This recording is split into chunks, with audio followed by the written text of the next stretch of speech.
সর্বনাশ করছে গো, সর্বনাশ করছে। এই যাইরা হতি না নাকি কি আমি সইছে কাজ আবাদ করছি, এত কষ্টের টেয়ে এত সইছে আমার জামাই আবাদ করছে। এই সব এই সুজার বইয়ের এই ঘরের বাঁধন যে পালে বাঁধনে সব খাইছে। আজকে মাগির আজকে দিমু কেসা আজকে যাইরে সাইকেল জামাই গেছে গা।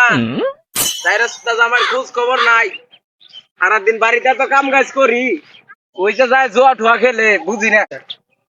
সারা রাত ধরে রাত জেগে ছাগলটা যে কই গেল তারও তো খোঁজ খবর নেই। আজকে তোমারে আজকে দিমু, আজ তোমার খোয়ারি নিমু। আও আমার ছাগল কই নেই। যাইরা হতি তোর জামাইটা তো সইছে আবাদ করছি, সইছে কোনে খায় কি করছে দেখ, খায় কি করছে। ছাগল দাদান ছাগলটা নিয়ে যাইতেছে গা। ছাগল কি খাইছে? ছাগলে যে সইছে খায়, ছাগল কোন সইছে খাইছে? হ্যাঁ কোন সইছে খাইছে, কোন সইছে খাইছে। হ্যাঁ দেওগা তোর তোর সইছে দে ছাগল দে। তেরি কি আমার এই বাজাইছে? আজকের মতন দিলাম, এরপরে যদি আমার সইছে খাইছে তোরে আমার জামাইর সঙ্গে বিয়া দিম। পালাই